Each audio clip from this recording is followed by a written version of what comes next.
शांताकारं भुजंगशयनं पद्मनाभं सुरेशं विश्वाधारं गगनसदृशं मेघवर्णं शुभांगं लक्ष्मीकान्तं कमलनयनं योगिभिर्ध्यानगम्यं वंदे विष्णु भवभयहरं सर्वलोकैकनाथं।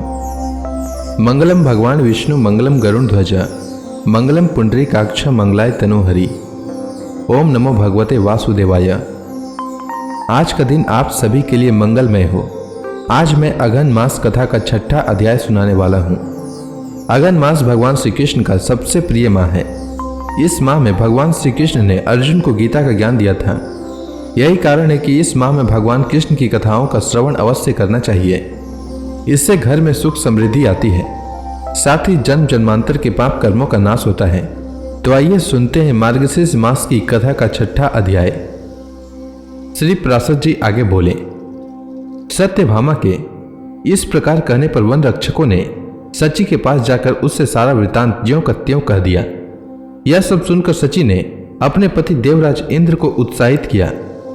हे द्विजोत्तम, तब देवराज इंद्र पारिजात वृक्ष को छुड़ाने के लिए संपूर्ण देव सेना के सहित श्रीहरि से लड़ने के लिए चले।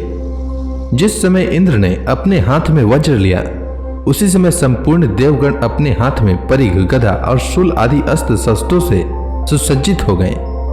तदंतर देवसेना से घिरे हुए इरावत रूढ़ इंद्र को युद्ध के लिए उद्धत देख श्री गोविंद ने संपूर्ण दिशाओं को शब्दायमान करते हुए शंख ध्वनि की और हजारों लाखों तीखे बाण छोड़े।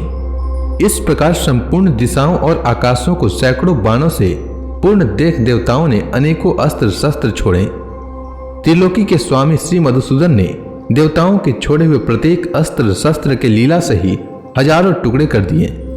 सर्पाहारी गरुड़ ने जलाधिपति वरुण के पास को खींचकर अपनी चोंच से सर्प के बच्चे के समान उसके कितने ही टुकड़े कर डाले। श्री देवकी नंदन ने यम के फेंके हुए दंड को अपनी गदा से खंड खंड कर पृथ्वी पर गिरा दिया।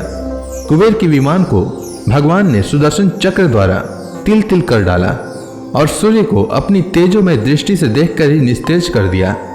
भगवान ने तदंतर बाण बरसाकर अग्नि को शीतल कर दिया और वसुओं को दिशा विदिशाओं में भगा दिया तथा अपने चक्र से त्रिशूल की नोक काटकर रुद्रगण को पृथ्वी पर गिरा दिया।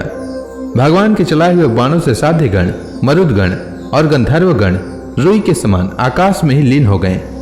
फिर जिस प्रकार दो मेघ जल की धाराएं बरसाते हों, उसी प्रकार देवराज इंद्र और श्री मधुसूदन एक दूसरे पर बाण बरसाने लगे। उस युद्ध में गरुड़ जी ऐरावत के साथ और श्री कृष्ण चंद्र इंद्र तथा संपूर्ण देवताओं के साथ लड़ रहे थे। संपूर्ण बाणों के चुक जाने और अस्त्र शस्त्रों के कट जाने पर इंद्र ने शीघ्रता से वज्र और कृष्ण ने सुदर्शन चक्र हाथ में लिया। हे द्विज श्रेष्ठ, उस समय संपूर्ण त्रिलोकी में इंद्र और कृष्ण चंद्र को क्रमशः वज्र और चक्र लिए हुए देखकर हाहाकार मच गया। श्रीहरि ने इंद्र के छोड़े हुए वज्र को अपने हाथों से पकड़ लिया और स्वयं चक्र न चलाएं। इस प्रकार वज्र छिन जाने और अपने वाहन ऐरावत के गरुड़ द्वारा छत विछत हो जाने के कारण भागते हुए वीर इंद्र से सत्यभामा ने कहा, हे त्रिलोकेश्वर, तुम सची के पति हो, तुम्हें इस प्रकार युद्ध में पीठ दिखलाना उचित नहीं है। तुम भागो मत। पारिजात पुष्पों की माला से विभूषिता होकर सची शीघ्र ही तुम्हारे पास आवेगी। अब प्रेमवश अपने पास आई हुई सची को पहले की भांति पारिजात पुष्प की माला से अलंकृत न देखकर तुम्हें देवराजत्व का क्या सुख होगा। हे शक्र, अब तुम्हें अधिक प्रयास करने की आवश्यकता नहीं है। तुम संकोच मत करो, इस पारिजात वृक्ष को ले जाओ। इसे पाकर देवगण संताप रहित हो। अपने पति के बाहुबल से अत्यंत गर्विता सची ने अपने घर जाने पर भी मुझे कुछ अधिक सम्मान की दृष्टि से नहीं देखा था। स्त्री होने से मेरा चित्त भी अधिक गंभीर नहीं है, इसलिए मैंने भी अपने पति का गौरव प्रकट करने के लिए ही तुमसे यह लड़ाई ठानी थी। मुझे दूसरे की संपत्ति इस पारिजात को ले जाने की क्या आवश्यकता है। सची अपने रूप और पति के कारण गर्विता है, तो ऐसी कौन सी स्त्री है जो इस प्रकार गर्विली न हो। श्री पराशर जी आगे बोले, हे द्विज, सत्यभामा के इस प्रकार कहने पर देवराज लौट आए और बोले, हे क्रोधिते, मैं तुम्हारा सुहृद हूं, अतः मेरे लिए ऐसी वैमनस्य बढ़ाने वाली उक्तियों के विस्तार करने का कोई प्रयोजन नहीं है। जो संपूर्ण जगत की उत्पत्ति, स्थिति और संहार करने वाले हैं, उन विश्वरूप प्रभु से पराजित होने में मुझे कोई संकोच नहीं है।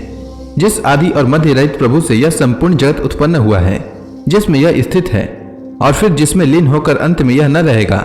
हे देवी, जगत की उत्पत्ति, प्रलय और पालन के कारण उस परमात्मा से ही परास्त होने में मुझे कैसे लज्जा हो सकती है। जिसकी अत्यंत अल्प और सूक्ष्म मूर्तियों को, जो संपूर्ण जगत को उत्पन्न करने वाली है, संपूर्ण वेदों को जानने वाले अन्य पुरुष भी नहीं जान पाते, तथा जिसने जगत के उपकार के लिए अपनी इच्छा से मनुष्य रूप धारण किया है, उस अजन्मा अकर्ता और नित्य ईश्वर को जीतने में कौन समर्थ है। श्री पराशर जी आगे बोले, हे द्विजोत्तम, इंद्र ने जब इस प्रकार स्तुति की तो भगवान कृष्णचंद्र गंभीर भाव से हंसते हुए इस प्रकार बोले। श्री कृष्ण जी बोले, हे जगतपते, आप देवराज इंद्र हैं और हम मरण धर्मा मनुष्य हैं। हमने आपका जो अपराध किया है उसे आप क्षमा करें। मैंने जो यह पारिजात वृक्ष लिया था, इसे इसके योग्य स्थान नंदन वन को ले जाइए। हे शक्र, मैंने तो इसे सत्यभामा के कहने से ही ले लिया था, और आपने जो वज्र फेंका था उसे भी ले लीजिए, क्योंकि हे शक्र, यह शत्रुओं को नष्ट करने वाला शस्त्र आप ही का है। इंद्र बोले, हे ईश, मैं मनुष्य हूं, ऐसा कहकर मुझे क्यों मोहित करते हैं। हे भगवान, मैं तो आपके इस सगुण स्वरूप को ही जानता हूं, हम आपके सूक्ष्म स्वरूप को जानने वाले नहीं हैं। हे नाथ, आप जो हैं वही हैं। हम तो इतना ही जानते हैं कि हे दैत्य दलन, आप लोक रक्षा में तत्पर हैं और इस संसार के कांटों को निकाल रहे हैं। हे कृष्ण, इस पारिजात वृक्ष को आप द्वारकापुरी ले जाइए। जिस समय आप मृत्यु लोक छोड़ देंगे, उस समय वह भूलोक में नहीं रहेगा। हे देवदेव, हे जगन्नाथ, हे कृष्ण, हे विष्णु, हे महाबाहो, हे शंख चक्र गदा पाणी, मेरी इस धृष्टता को क्षमा कीजिए। श्री पराशर जी आगे बोले, तदंतर श्री हरि देवराज से, तुम्हारी जैसी इच्छा है वैसा ही सही, ऐसा कहकर सिद्ध गंधर्व और देवर्षि गण से स्तुत हो भूलोक में चले आए। हे द्विज, द्वारकापुरी के ऊपर पहुंचकर श्री कृष्णचंद्र ने अपने आने की सूचना देते हुए शंख बजाकर द्वारका वासियों को आनंदित किया।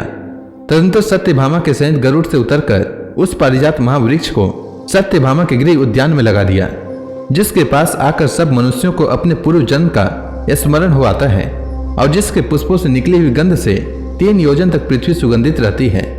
यादवों ने उस वृक्ष के पास जाकर अपना मुख देखा तो उन्हें अपना शरीर अमानुष दिखलाई दिया।